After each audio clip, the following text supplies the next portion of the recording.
بنورنا الدنيا وننشر في الفضاء أملا ونعلي عزم همتنا فمن طلب العلا وصل. وبه قال حدثنا إبراهيم بن موسى قال حدثنا عيسى قال حدثنا هشام عن محمد عن عبيدة عن علي قال لما كان يوم الأحزاب قال رسول الله صلى الله عليه وسلم ملأ الله بيوتهم وقبورهم نارا شغلونا عن الصلاة الوسطى حتى غابت الشمس. مشرکین کو بددعا دینے، ہزیمت کے وقت یا زلزلے کے وقت مشرکین کو بددعا دینے کے جواز کے بیان میں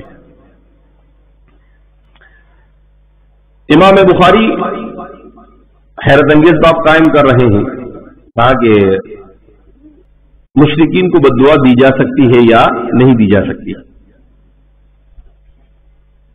تو فرماتے ہیں کہ آپ صلی اللہ علیہ وسلم سے بعض مواقع پر ان کو بددعا دینا ثابت ہے، مگر اس کو ہم پڑھتے ہیں آگے.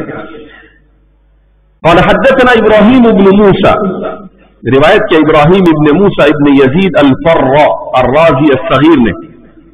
قال حدثنا عیسیٰ، وہ کہتے ہیں عیسیٰ ابن یونس ابن ابی اسحاق السبیعی.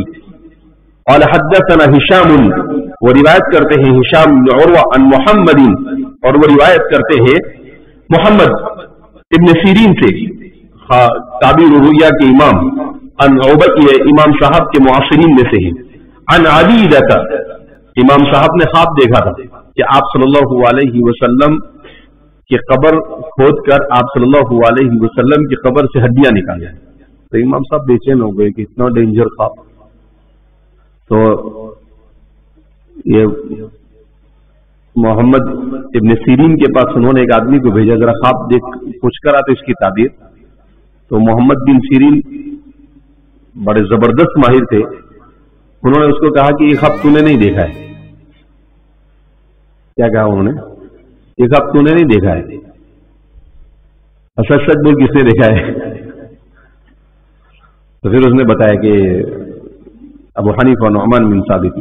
کہا کہ اس خواب کی تعبیر یہ ہے کہ یہ شخص علم دین کو اس طور پر حاصل کرے گا اور اتنی گہرائی کے ساتھ پہنچے گا جیسے کہ ہڈی تک پہنچ جاتا ہے آدمی، اور پھر اس کے بعد اس علم کو امت تک کیا کرے گا؟ پہنچائے گا. تو امام صاحب آپ نے جب فقاہت کے طرف اپنا میلان ہوا اور کام شروع کیا، اس وقت یہ خواب دیکھا تو انہوں نے اس کی یہ تعبیر بتائی. آگے جیسے آدمی ہڈی تک پہنچ جاتا ہے، اس کا مطلب یہ ہے کہ یہ اینڈ ہے. کہا یہ علم کی گہرائی تک ایسے ہی پہنچیں گے جس طریقے سے آدمی ہڈی تک کیا ہوتا ہے؟ پہنچتا ہے. تو محمد بن سیرین بڑے دلچسپ آدمی تھے. ان کے عجیب سے ایک مرتبہ ایک آدمی ان کے پاس آیا اور کہا کہ میں نے خواب دیکھا کہ میرے کھاٹ کے نیچے آگ لگی ہوئی ہے. انہوں نے کہا جلدی سے جاؤ، تمہارے جہاں پر تم نے دیکھا ہے وہاں نیچے خزانہ ہے. وہ گیا تو واقعتاً وہاں سے خزانہ نکلا. دوسرا وہاں کھڑا تھا، اس نے بولا یہ اچھا طریقہ ہے. کچھ مدت کے بعد وہ بھی آیا، کہا کہ میں نے خواب جھوٹا، کہا میں نے خواب دیکھا کہ میرے کھاٹ کے نیچے کیا ہے؟ آگ ہے. کہا جلدی جاؤ، اس میں آگ لگی ہے. وہ گھر گیا تو آگ لگی ہوئی تھی. اب لوگوں نے ان کو پوچھا کہ یہ کیا؟ دونوں آدمی ایک جیسا خواب دیکھا، ایک کو آپ نے بولا کہ وہاں خزانہ ہے اور دوسرے کو بولا آگ لگی ہے. تو انہوں نے دو بات بیان کی. انہوں نے کہا کہ خواب کی تعبیر موسم کے اعتبار سے ہوتی ہے. پہلے آدمی نے خواب دیکھا اس وقت ٹھنڈی کا موسم تھا، اور ٹھنڈی کے موسم میں آگ یہ انسان کے لیے نفع بخش ہوتی ہے، لہذا اس بنا پر اس کو میں نے تعبیر دی کہ تیرے یہاں پر. دوسرے نے جب خواب دیکھا وہ گرمی کا موسم تھا، اور گرمی کے موسم میں آگ کیا ہوتی ہے؟ نقصان دہ ہوتی ہے. اس لیے اس کو کہا کہ جا وہاں پر. دوسرا یہ کہ اس نے خواب دیکھا تھا جھوٹ بول رہا تھا، اور جھوٹ بولتا ہے آدمی خواب کے سلسلے میں تو جو بیان کرتا ہے ویسے ہی ہو جاتا ہے. بہرحال تو محمد بن سیرین کے بڑے دلچسپ واقعات ہیں. آدمی ہر قسم کا مطالعہ ہونا چاہیے آدمی کا. ایسا نہیں کہ ہمارے یہاں پر تو کیا ہے، اردو شرح کے چکر میں رہتی ساری دنیا کہ اردو شرح دیکھ لیا، پڑھانے والا بھی اور طلبا کے پاس تو ٹائم ہے نہیں، بیچارے بڑے مشغول ہوتے ہیں. عن علي قال لما كان يوم الاحزاب قال رسول الله صلى الله عليه وسلم ملأ الله بيوتهم وقبورهم نارا شغلونا عن الصلاة الوسطى حتى غابت الشمس. غزوہ خندق کا واقعہ سیدنا حضرت علی بن ابی طالب کرم اللہ وجہہ رضی اللہ عنہ بیان کرتے ہیں کہ احزاب کا دن تھا. آپ صلی اللہ علیہ وسلم نے کفار کو بددعا دی اور کہا ملأ اللہ بیوتہم وقبورہم نارا، اللہ ان کے گھروں کو اور ان کی قبروں کو آگ سے بھر دے، یعنی زندگی اور موت دونوں میں ان کو پریشانیوں میں مبتلا کر دے. کیوں؟ شغلون عن الصلاة الوسطى، انہوں نے صلاۃ وسطی سے ہمیں غافل کر دیا. حتی غابت الشمس، یہاں تک کہ سورج کیا ہو گیا؟ غروب. آپ صلی اللہ علیہ وسلم نے اولاً تو یہاں یہ سمجھنا چاہیے کہ کب اور کس کو بددعا دی.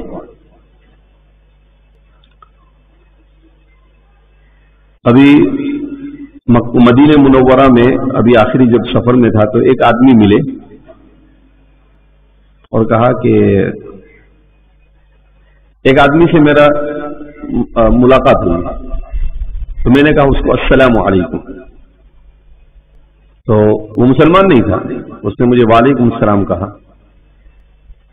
اور پھر وہ سامنے والا مجھے سوال کرتا ہے کہ آپ کو معلوم ہے السلام علیکم کیا ہے؟ تو مسلمان کہتا ہے کہ مجھے نہیں معلوم. تو اس نے مجھے پورا السلام علیکم وعلیکم السلام کا فلسفہ سمجھایا. پھر اس کے بعد انہوں نے کہا کہ دیکھو یہ جو مسئلہ ہے نا کہ غیر مسلم کو سوال نہیں کرنا چاہیے، کہا اس پر غور کرنا چاہیے، اور یہ ہم لوگ جو دعائے قنوت پڑھتے ہیں اس پر بھی غور کرنا چاہیے. تو میں نے کہا کوئی غور کرنے کی ضرورت نہیں ہے. میں نے کہا اولاً تو دعائے قنوت عام حالات میں نہیں پڑھے جاتے. دوسرا ان کو سلام کرنا، تو ان کو سلام کرنے میں پہل کرنا یہ درست نہیں. کیوں درست نہیں ہے؟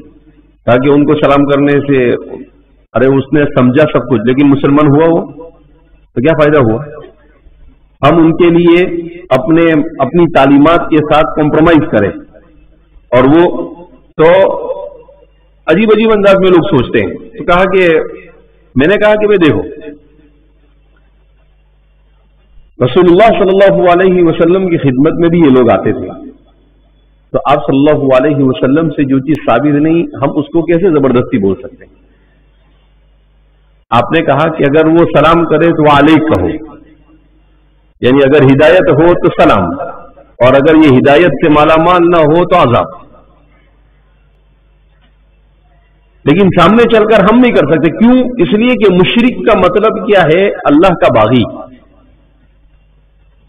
مشرک کا مطلب کیا ہے؟ اللہ کا. تو اللہ کے باغی کو رحمت کی دعا کیسے دے سکتے ہیں؟ یہ تو تعاون علی الاثم ہوا. یہ تو کیا ہوا؟